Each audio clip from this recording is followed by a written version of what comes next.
Hello dear viewers. Today the Media Center team is with you from Paris, specifically in the front of the IGC Lab building at Paris-Saclay University. And today we'll meet a distinguished professor in physics. We hope you enjoy this meeting with us. Let's go.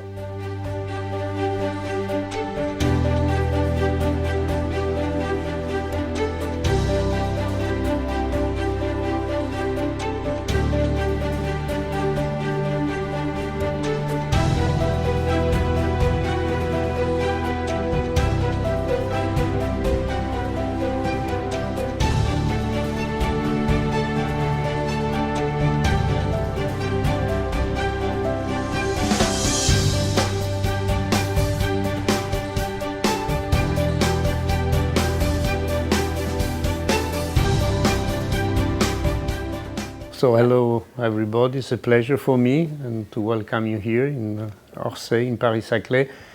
So just a few words about me. My name is Akile Stokki. I'm a researcher here in Paris-Saclay in a laboratory which is called IGC Lab. And in fact I'm a professor in Paris-Saclay as well. And the domain of my research is particle physics. Maybe later on we have the occasion to discuss a little bit about. And I'm also actually the director of this new lab, which has been created in 2020. Interesting. So could you tell us more about Paris-Saclay and the projects that you are doing here?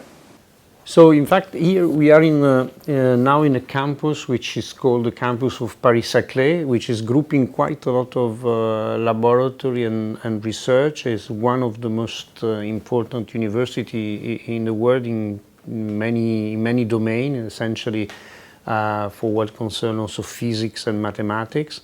And actually here today you are in the campus of Orsay. Orsay is a campus of Paris-Saclay, which is down to the hill, which is historically the first which has been created in 1954. And here essentially the research we are doing are research on what we call the physics of the two infinities. So we study particle physics, nuclear physics, cosmology and astroparticle. And also we are are laboratories which are working essentially in constructing detector accelerator for making this kind of research. Yeah. And of course all over the place, there are research and teaching with quite a lot of students which in fact belong to the University Paris-Saclay. Interesting.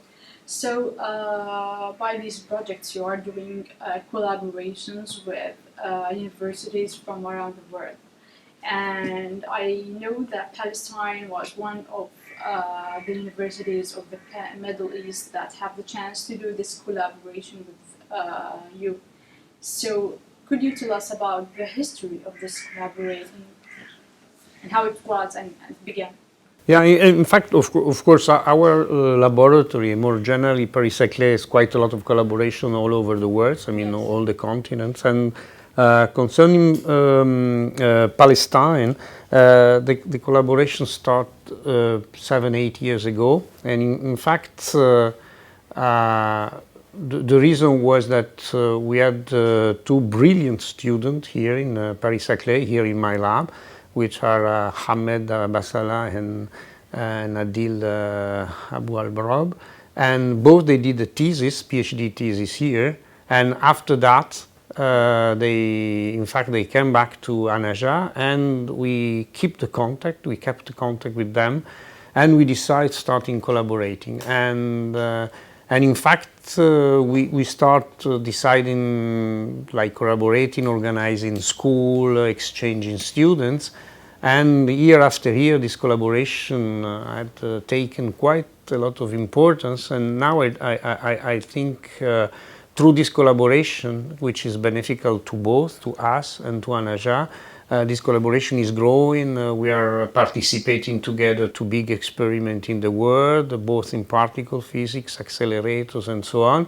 And and this collaboration allows us to both to participate, to experiment, to exchange students, to exchange among professors, to exchange pedagogical practices and so on. And we also got twice quite an important and substantial financial support from Europe through Erasmus+, which allowed us really to make growing this collaboration. And so, as a media team member, I have witnessed many activities for your university and our university, here or there. And the latest was on the 1st of July about the Palestinian Day. So could you tell us what's the secret behind the continuous collaboration and this remarkable collaboration between us? It's a very good question. It's a very good question because I think, I mean, one remarkable, of course, when you have a collaboration, okay, it's clear that, okay, here we are one of the, let's say, most important university in the world, well ranking and so on.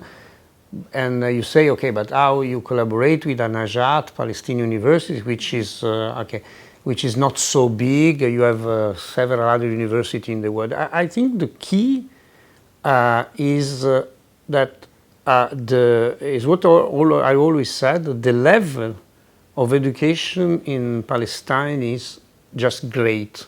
Is very, very high, and I think you put quite a lot of effort and attention to that. So the people in general, students, people, and in general, they are very, very well educated. So when you start to collaborate, suddenly you have best students, you have very good professors. So in this case, it's very easy to collaborate. It's very beneficial. And the idea is that, of course, what is a bit missing for Palestine and An-Najah is to have access to the external world, to have access to the big experiment, to have access to big facility in the world, like at CERN or in US or here. And through this collaboration, we can make this possible. But somehow it's not an effort for us, because of course also for us is beneficial because we have a very good collaborator. So, and this is, otherwise it couldn't work. I mean, it's not just, I mean, it works because essentially your student, your young people, and they're extremely good. Even when they come here, they succeed very well, they come first and so on. So for us it's even a pleasure to work with them. And so it's, and this is keep going like that. And then also you have a very, very big and strong support from your university management, which in fact personally is one of the best I know in the world. I mean, they are very, very attentive, very pushing, and very, I mean, they want to put forward this collaboration, and this of course is a key for us. So since you talk about the students and their high education, I have met some students, actually. So they told us many things about you and good things, and also, So what do you think about the students here? So you said that you have dealt with many Palestinian students, starting from Dr. Ahmed and Dr. Halil, who are now leading and professors here. So could you tell us about the Palestinian students, especially of An-Najah University? In fact, I had the opportunity to meet several students because we started this WeShape school in 2016, and the classroom was always full of people. Many girls, in fact, many ladies, which is a very good this. I mean, it's not, we are not using physics in Europe. We have like 20-25% of ladies and girls who are, whereas in fact in Palestine is the opposite, which is very good for that ladies do science and mathematics. And in fact, what I mean, for me personally, was always a pleasure because there is a lot of enthusiasm, a lot of, they want to learn, they are keeping asking questions and so on. So at the end, I would say each time you meet with students is really a very nice experience. I mean, better I would say that here in Europe, where people are probably more used to where in fact I saw really the enthusiasm in Palestine. So after that, of course, I had the opportunity of meeting and knowing better some students, because they come here to France, they follow masters, license for masters, and actually we have between 8 and 9 PhD students coming from Palestine. So I know some very well, because I know them since they are a little bit, since 8 years ago, and now they are doing a PhD. So I consider them like my, let's say, mixture of like my student, even they are not formally completely my student. And okay, and we were never deceived by them. I mean, they were always doing a lot of effort in trying to make this possible, studying, succeeding, and so on.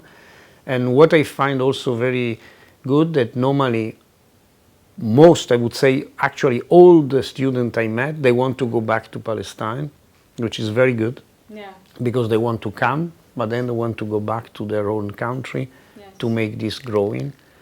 So I have a very, very good relationship with a lot of them. Since the beginning, we start with Manar and Shaima, then Terra, Yahya, Afnan, and so on, Sally, and then Omar, and then also today the youngest one, Rasha, which in fact is my PhD student.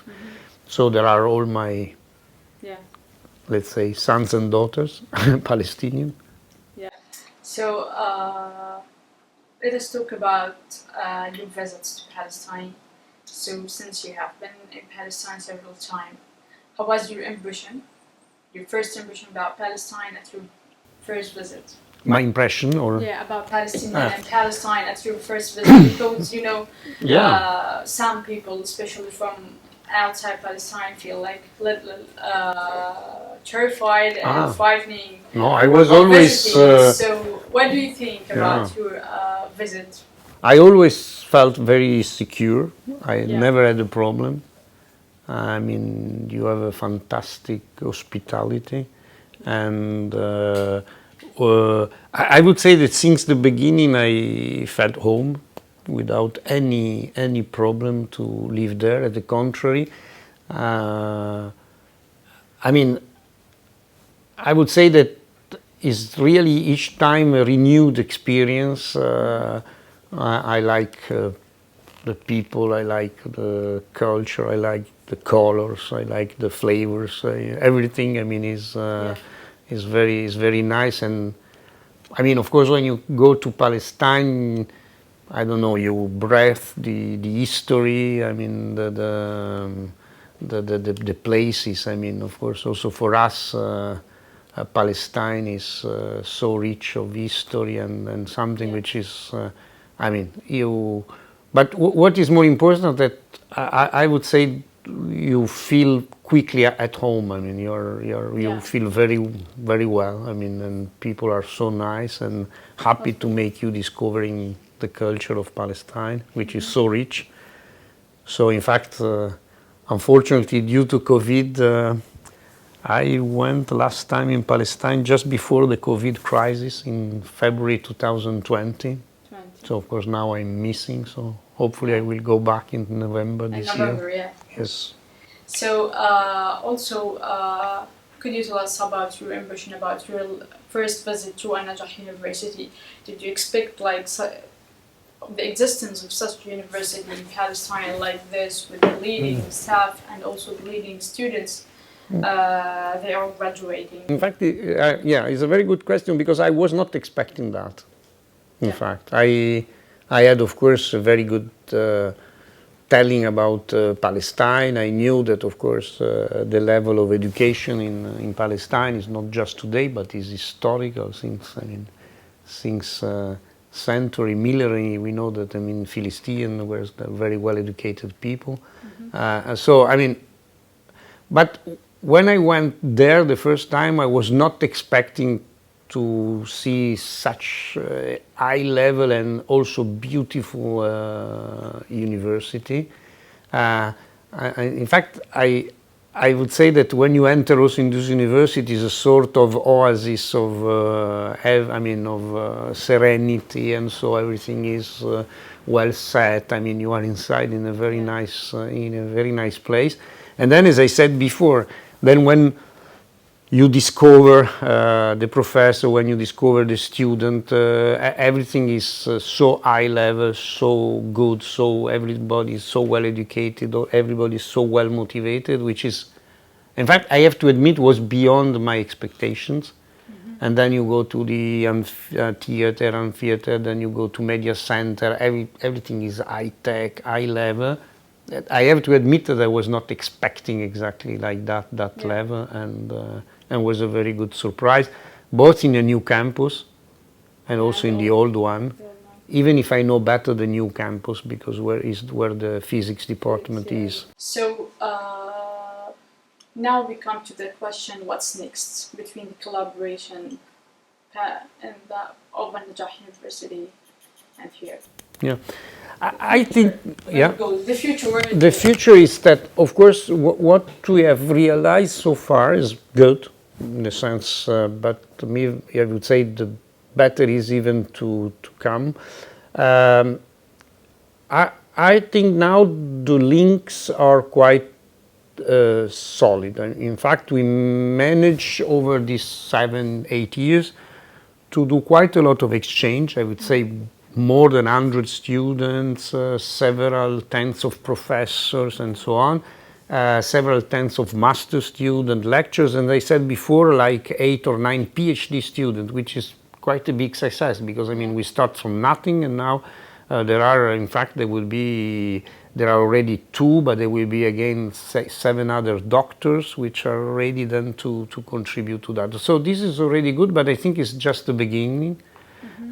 Because I also see from our side, people start really to see An-Najah as a very good partners to propose science, to propose things to do collaborations.